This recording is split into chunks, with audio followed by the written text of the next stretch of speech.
Bonjour, moi c'est Angélique et je voudrais faire cette vidéo sur les violences conjugales.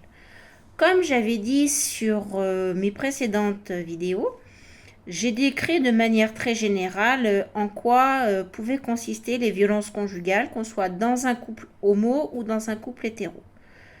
Sur cette vidéo, je vais être plus en détail sur ce qu'on appelle les violences conjugales dites physiques.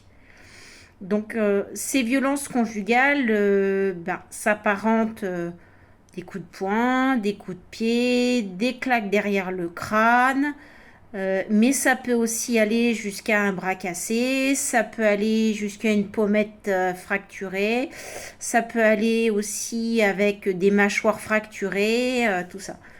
En ce qui me concerne, moi, ça n'a pas été jusque-là, mais j'ai quand même pris des claques derrière le crâne, ce qui n'a pas été sans conséquence.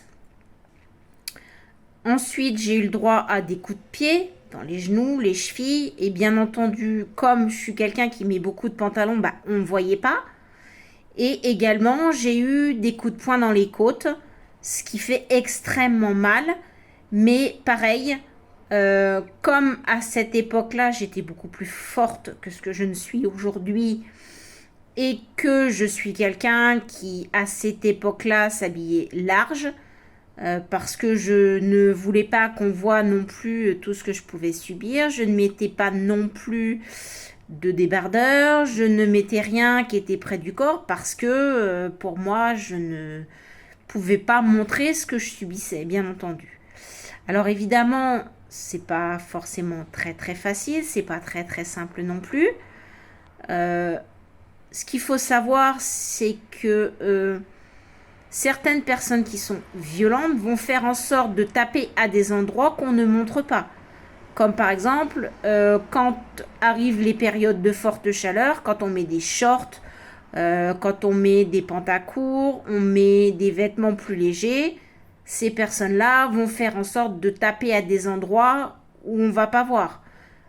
Comme par exemple, quand moi je mettais des shorts, ils s'arrangeaient pour que me donner des claques derrière la tête, parce qu'ils savaient très bien que quand on tape à l'arrière du crâne, rien ne se voit. Donc évidemment, à ce moment-là, pour voir que j'avais pris des coups, il aurait fallu me faire passer soit un IRM, soit un scanner. Mais j'allais pas m'amuser à me faire passer ce genre d'examen à chaque fois que je prenais un coup, parce que de toute manière, au bout d'un moment, les médecins vous disent ouais non mais c'est bon là, vous devenez hypocondriaque, ce qui n'est absolument pas le cas. Donc voilà, mais quand on subit ce genre de violence bien souvent et que ça finit par se voir, on va dire à ses interlocuteurs oh c'est pas grave, j'ai juste pris un coup, ou je me suis tapé avec une porte, et tout un tas d'excuses comme ça pour ne pas qu'on se doute de quoi que ce soit. Dans certaines violences, comme par exemple être étranglé, on va essayer de cacher la chose avec un foulard. Parce que des fois, ça peut faire des jolis tonus, ça peut faire des jolies choses. Donc bien évidemment, on va cacher. Évidemment, on ne va pas non plus en parler à sa famille. Parce que on sait très bien que la famille ne va pas forcément intervenir. Et puis en plus, le bourreau, parce que moi j'appelle ça un bourreau, qu'est-ce qu'il va faire? Soit il va menacer de représailles, ce qui fait qu'au bout d'un moment, on va plus oser dire quoi que ce soit. Et puis, évidemment, il va aussi jouer sur l'aspect sentimental et psychologique en disant ah, mais je te promets, je recommencerai pas, je te promets, je vais changer. Et souvent, c'est pas suivi d'actes. Ça, c'est clair. Et donc, automatiquement, on va se dire ah, mais si ça se trouve, c'est moi qui ai provoqué. Si ça se trouve, c'est moi qui suis à l'origine de la situation. Alors qu'il faut bien se dire, mais c'est pas ma faute. Mais encore une fois, comme je le dis, au départ, on se dit, mais c'est de ma faute, c'est moi qui ai provoqué la chose. C'est moi qui suis responsable de tout ça. S'il le fait, c'est parce que moi, je fais pas les choses correctement. Ce qui est absolument faux. Il faut bien se mettre ça dans la tête. C'est absolument faux. Et puis au fur et à mesure, le bourreau va vous isoler. Et aux autres, va dire mais non, c'est pas possible, elle vous ment, c'est pas vrai, c'est absolument faux. Et quand en plus on est sous traitement médicamenteux pour des raisons psychologiques, alors là c'est encore pire. Il vous fait passer pour quelqu'un de fou et il dit mais non, non, elle se les fait toute seule. Ou non, non, c'est pas moi. Non, non, c'est quelqu'un d'autre. Donc automatiquement, eh ben, qu'est-ce qui se passe? On va se renfermer de plus en plus. On va se taire sur ce qu'on subit. On va se cacher. Et puis on va faire en sorte de ne rien dire à personne. Et quand on travaille, on va aller au travail en faisant en sorte de dissimuler tout ça. Alors ça va être des fois avec du maquillage. Ça va être avec des astuces pour dire mais non, non, c'est rien. On va peut-être s'arranger aussi pour faire en sorte de, quand on croise les collègues, de dire mais non, c'est rien. Évidemment, quand on subit ça, on ne peut pas se permettre de parler parce que de toute façon, les personnes en face vont vous dire mais c'est ta vie privée et moi ça me regarde pas. Ou le supérieur va vous convoquer en disant mais c'est votre vie privée, faut pas en parler. Donc au travail pour ce genre de choses, il y a une sorte d'omerta.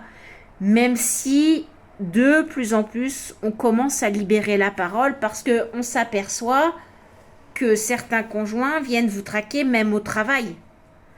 Mais malheureusement, ça n'est pas la majorité des cas. Et qu'est-ce que va faire l'employeur? Eh bien, il ne va pas forcément intervenir parce qu'il va se dire mais moi, ça ne me regarde pas. Moi, j'ai pas à intervenir. Voilà, parce que le conjoint violent va s'arranger pour ne pas entrer dans l'entreprise et va faire une telle pression sur le conjoint ou la conjointe pour que eh ben, il ne s'attarde pas au travail. Et malheureusement, si la personne est tellement sous emprise qu'elle ne peut plus réagir, ça peut très très très très mal se terminer. Et malheureusement, on en parle de plus en plus et c'est d'ailleurs pour ça que c'est devenu actuellement une... comment dire? C'est devenu un sujet national parce que malheureusement, il y a de plus en plus de féminicides, il faut dire le mot tel qu'il est. Alors, en ce qui me concerne, donc les coups que j'ai pris, c'était derrière la tête, c'était dans les côtes, c'était dans les genoux, les chevilles. Et j'ai essayé d'en parler à plusieurs personnes. Et qu'est-ce qu'on m'a répondu? Bah, t'assumes. Tu l'as choisi, t'as choisi de te marier, tu assumes. Et ce qui fait qu'au bout d'un moment, eh ben, on ne parle plus parce qu'on se dit de toute manière, on ne sera pas écouté. De toute manière, on ne prendra pas ma défense. Donc, plus le temps passe et plus, comme je dis, je fais une comparaison à un mur et plus le mur devient haut. Et au bout d'un moment, on est tellement faible on ne peut plus arriver à surmonter ce mur. Et en ce qui me concerne, à la fin, je ne dormais plus tranquille.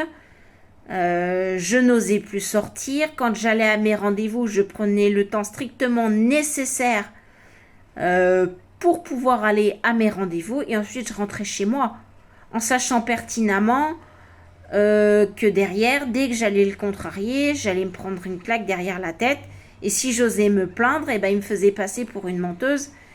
Et d'ailleurs, la menace qu'il me faisait régulièrement, c'était qu'il allait me renvoyer à l'hôpital psychiatrique en me faisant passer pour folle et que je ne pourrais plus sortir. Voilà.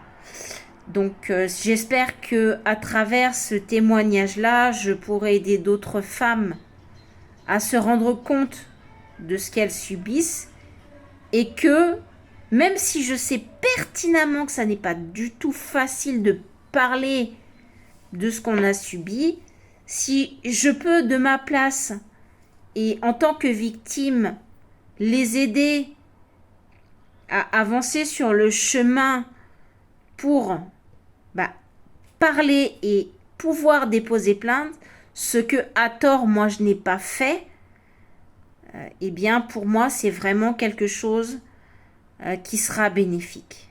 Voilà.